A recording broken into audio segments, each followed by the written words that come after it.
Welcome back. You're watching Roundtable and we are speaking to Mr. Madu Ratnayake, the General Secretary of SLASCOM. So we touched on the IT BPO industry and the potential of that. In terms of, we said that it's a 5th largest forex earner, but the target is by 2012 to be the 1st largest forex earner and also increase the employment opportunities that comes with the industry, because it has with it the capacity to create indirect employment opportunities as well. And then we also touched upon the challenges in the IT BPO industry if one is to achieve that target. And in that respect, we spoke about the initiatives SLASCOM has taken, and there were 7 areas. So that was an extensive discussion. And continuing from there, over to you, Mr. Ratnayake, again.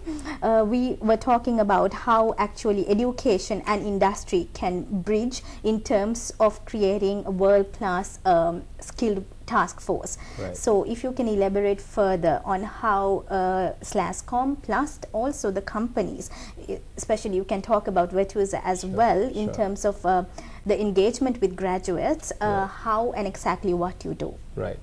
So it's a very important area, Deepamala, and if you really look at IT industry and specifically, it's a very fast changing industry. Things change very quickly. What is current is last year is not what is current next year. So it's very important for education providers to be kept current with what's going on in the industry, because you can be irrelevant very quickly if not. So from the relevance of curriculum and quality side, SLASCOM worked very closely with the universities. For example, we worked with the Open University extensively to create a new degree program, Bachelor in Software Engineering. Over the last couple of years, we worked with them very closely to design the program, help them with what is the industry demand, what is the requirement, curriculum, and even helping them to kind of deliver it through that. So we do a lot of work with the universities in curriculum side. Then the other side is helping placing students, giving opportunities for them to do placements. How do we really help lecturers to have access to some of the things going on in the companies. So really, while one side is curriculum, other side is really capacity in terms of student industry placements and so forth. So that's broadly what SLASCOM Capacity Forum does from a directly university relationship side. We also do things to help potential aspirants to understand the industry better. SLASCOM has a academic endorsement program where SLASCOM endorses programs which are job oriented and leading into jobs, so that a student who is trying to get into a course knows that these are courses that are industry will hire from, so that they won't get misled. So SLASCOM endorsed education program is one such program, and we also work with a lot of other agencies to bring some of that knowledge back into the country. So that's really from a SLASCOM side. From Virtusa side, we do a number of initiatives. This has been a core focus areas for us for over the last 10 years or so. We have a initiative called Campus Reach, which is really around how we collaborate with the universities. So we provide scholarships for students, we provide internships. Again, we get involved in curriculum design, curriculum development. A lot of Virtusans get involved in teaching. They get back to universities and help teach, supervise student projects. So there is a whole heap of activities that we do with the campus, and we have a very close relationship as a company with all the leading universities in the country. And we built that over the many years that Virtusa has been in operation. So that was from a Virtusa aspect and also SLASCOM aspect, how industry partnerships come into place and also curricular development take place with respect to enhancing the capacities of the workforce, a possible workforce actually. So Madhu, also another thing I wanted to find out is when you were talking about entrepreneurship as a key area and initiative taken by SLASCOM, how do you inculcate these entrepreneurial spirits in the young graduates maybe, and also in the task force? Right. So I think that's a very key area. I think for us to really get into high value businesses, we really need to create a lot more entrepreneurs in the country. Good news is that we are seeing a good trend in that. There are a lot more youngsters getting into starting their own companies out of college, and sometimes leaving companies and getting into that, which is a great trend. We're seeing people are a lot more confident about starting on their own. There are a number of things that SLASCOM does and the universities does in helping students and in the graduates understand what it is to be an entrepreneur, right? How do you really go about starting something? How do you run your business?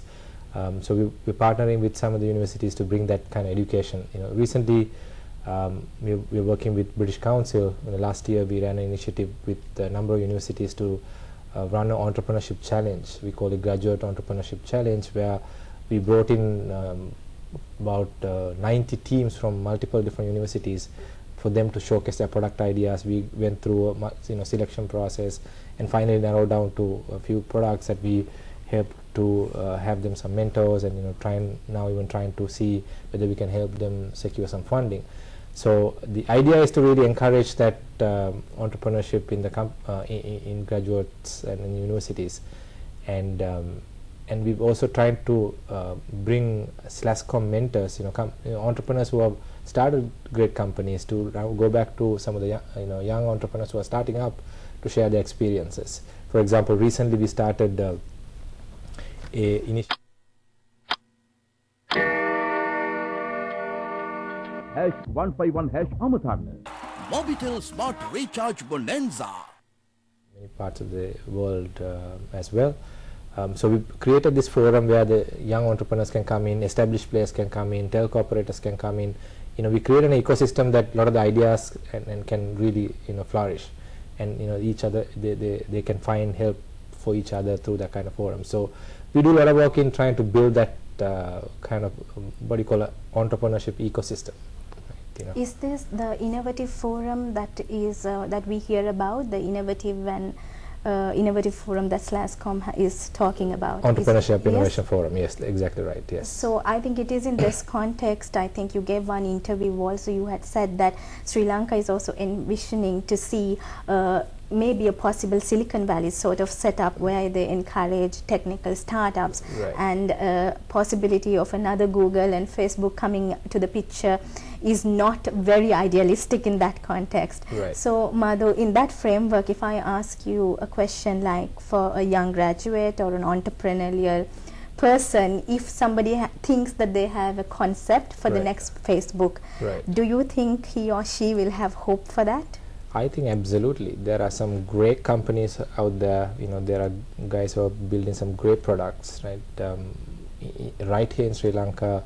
I think what it will be limiting right now, I think the world has truly become a flatter place, right? Your opportunity that everybody has is almost become equal, right? What is your limiting factor is the only limiting factor is your thinking, right? Your ability to envision something large and be able to execute to it, right? So I think whether you are in Sri Lanka or US or Australia or UK, in more and more become immaterial.